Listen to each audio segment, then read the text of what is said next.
Mari teman-teman, sebelum kita belajar, kita berdoa. Berdoa mulai.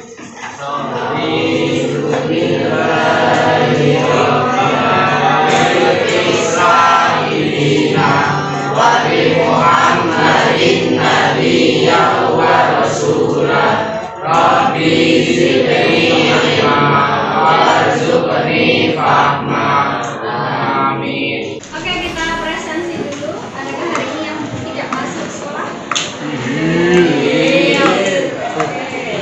Bel mana Bel? Adita? Hadir. Aldo? Hadir. Sekarang kita ketemu lagi. Masih ingat nggak terakhir pembelajaran kita tentang apa? Zakat. Kemarin zakat dibagi menjadi dua. Zakat apa dan apa? Zakat dan zakat mal. Oke, sekarang Ibu memiliki sebuah gambar lagi. Nanti perhatikan, itu ada kaitannya dengan pembelajaran kita hari ini ya. Nanti kalau perhatikan gambar yang di depan, ini gambar apa?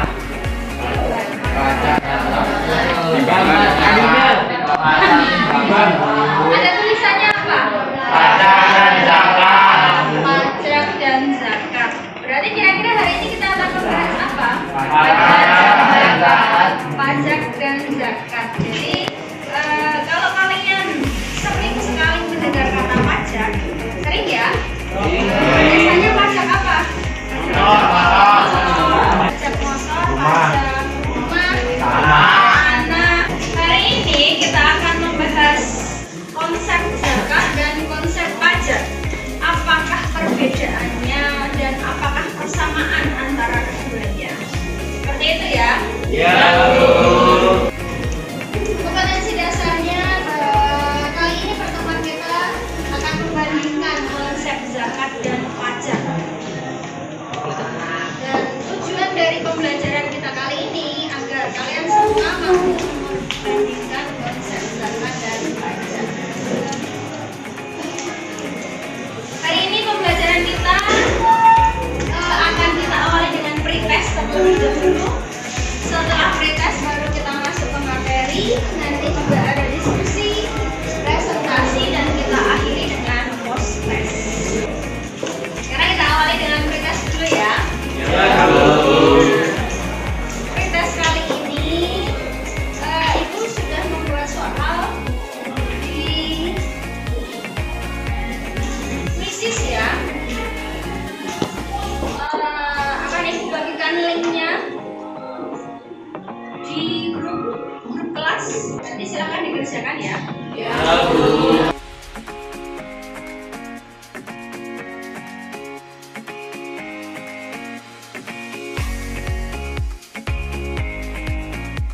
Oke, sudah selesai semua pretestnya?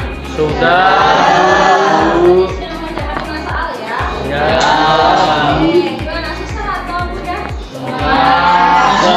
Ya, materi pokok kita hari ini tentang pengertian zakat, pengertian pajak, syarat diperbolehkannya pemungutan pajak, dan yang terakhir adalah perbedaan antara zakat dan pajak.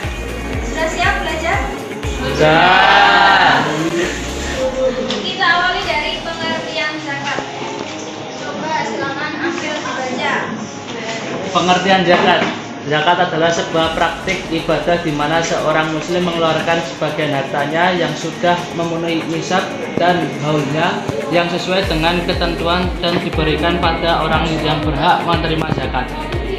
Sekarang kita masuk ke pajak. Baca Mbak. Pengertian pajak adalah sebuah kontribusi wajib kepada negara oleh orang pribadi atau bagian yang bersifat memaksa berdasarkan undang-undang yang digunakan untuk keperluan negara dan pemakmuran rakyat. Oke. Yang dinamakan pajak adalah iuran wajib bagi seluruh warga negara yang sudah dibebankan berdasarkan undang-undang dasar. Jadi kalau zakat itu ketentuannya berdasarkan syariat Islam, kalau pajak ketentuannya berdasarkan undang-undang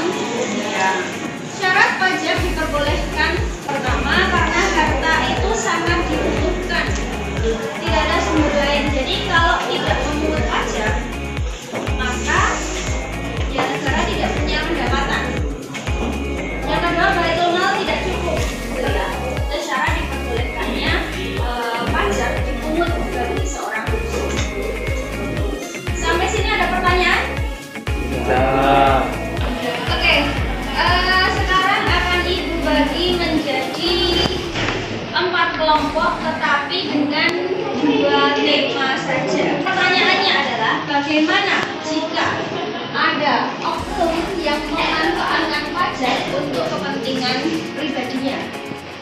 Dan yang kedua adalah apa perbedaan antara zakat dan pajak?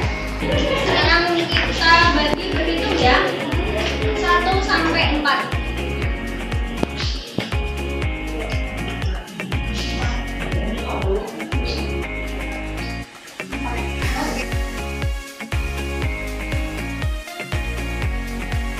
Kelompok 1 sampai kelompok 4 sudah selesai diskusinya ya.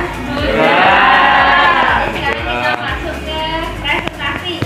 Silakan kelompok 1 maju ke depan mempresentasikan tentang hasil diskusinya. Assalamualaikum warahmatullahi wabarakatuh. Kenalkan, kami dari kelompok 1 ingin menjawab pertanyaan bagaimana jika ada oknum yang memanfaatkan pajak untuk kepentingan pribadi. Jawabannya adalah jika ada oknum yang memanfaatkan pajak untuk kepentingan pribadinya, maka pemerintah harus menindak oknum tersebut secara tegas, karena tujuan utama pemungutan pajak untuk pembiayaan banyak fasilitas umum seperti jalan, sekolah, rumah sakit, dan kendaraan umum. Hasil pemungutan pajak tersebut digunakan untuk menyediakan fasilitas bagi rakyat miskin, sehingga mengurangi kesenjangan sosial. Demikian dari kami. Jika ada teman-teman yang ingin bertanya, silahkan.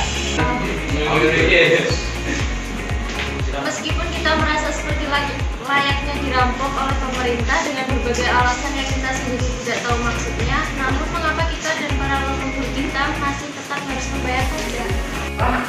Dikarenakan pajak sangat dibutuhkan oleh negara yang telah memenuhi syarat-syarat diperbolehkannya pajak. Antara lain, harta sangat dibutuhkan dan tidak ada sumber lain. Baitul mal tidak mencukupi. Pemungutan pajak dilakukan secara adil, pajak demi membiayai kepentingan umat, jadi juga adanya persetujuan para ahli atau cendekiawan yang berakhlak. Dan dari kelompok kami, bila ada kurangnya mohon maaf, dan lebihnya ibadah milik Allah. Sekian dari kami. Wassalamualaikum warahmatullahi wabarakatuh. Waalaikumsalam. Kelompok 1 sudah presentasi ya. Hasilnya sudah sangat memuaskan. Kita akan lanjutkan presentasi dari kelompok 2 tentang apa perbedaan antara zakat dan pajak. Silakan kelompok 2 untuk maju. Assalamualaikum warahmatullahi wabarakatuh. Waalaikumsalam. Kami dari kelompok 2 akan mempresentasikan hasil kerja kelompok kami, yaitu perbedaan antara zakat dan pajak.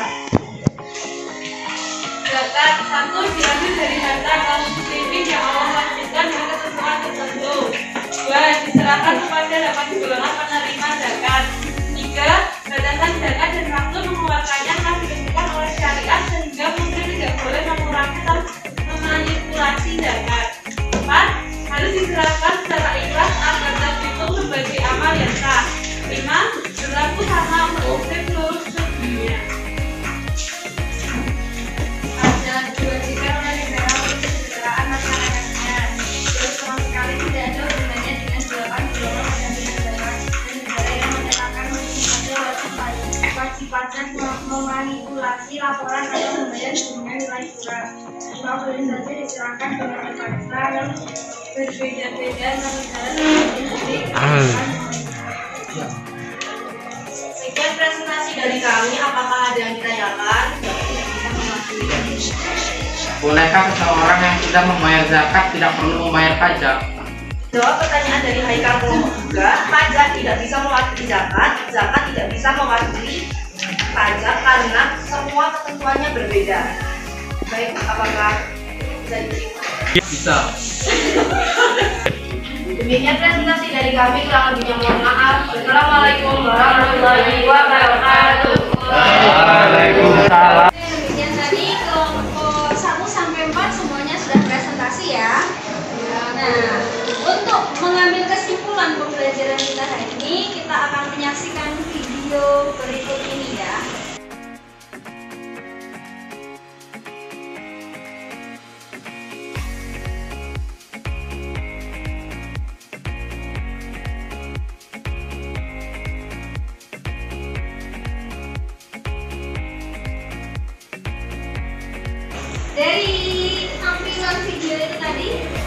yang bisa kita simpulkan?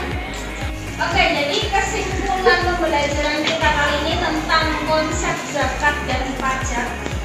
Yang pertama, zakat sudah ditentukan oleh Syariat. Pajak ditentukan oleh Undang-undang. Yang kedua, zakat itu disalurkan, diberikan kepada 8 golongan penerima zakat. Kalau pajak gunanya untuk apa? Keperluan negara ya, untuk rakyat-rakyatnya. Sebelum kita akhiri, apakah ada pertanyaan? Silakan yang mau bertanya. Oke, Mbak Nisa. Ya. Itu Bu, kan kalau bayar zakat itu cuma orang muslim, kalau orang non-muslim kan nggak bayar zakat. Terus kalau buat pajak itu cuma buat muslim aja atau untuk seluruhnya? Oke, bagus. Terima kasih Mbak Misa. Jadi, kalau pertanyaan dari Mbak Misa ya, zakat itu kan hanya untuk orang muslim. Nah, kalau pajak, apakah hanya untuk orang muslim saja atau non-muslim juga dibebani pajak? Semua ya? Oh iya. Ya, benar sekali. Jadi, kalau pajak itu kan yang mengatur undang-undang untuk seluruh warga negara. Berarti baik agamanya itu muslim, non-muslim, atau agama apapun, selagi mereka itu menjadi warga negara daerah itu, maka harus memenuhi atau menaati aturan daerah itu. Jadi, semua dibebani pajak yang sama. Seperti itu ya? Ya, Bu. Oke, untuk mengakhiri pembelajaran kita kali ini, kita akan melaksanakan post test. Post testnya masih sama, yaitu dengan krisis ya. Linknya sudah Ibu bagikan, silahkan kalian kerjakan. Di waktu 5 menit ya. Ya, Bu. Saya semua mengerjakan post testnya? Sudah. Sudah ada peningkatan ya dengan pretest tadi? Ada perbedaan? Apa? Nilainya semakin naik? Naik. Ya, berarti semuanya sudah paham ya? Wow. Oke. Bagaimana dengan pembelajaran hari ini? Aman. Paham ya tentang konsep zakat dan pajak? Paham. Oke, kalau gitu untuk pertemuan selanjutnya kita akan membahas lebih dalam lagi, yaitu tentang undang-undang pengelolaan zakat. Oke, karena waktunya juga sudah habis, kita akhiri pembelajaran kita dengan membaca doa kafaratul majelis yang akan dipimpin oleh ketua kelas.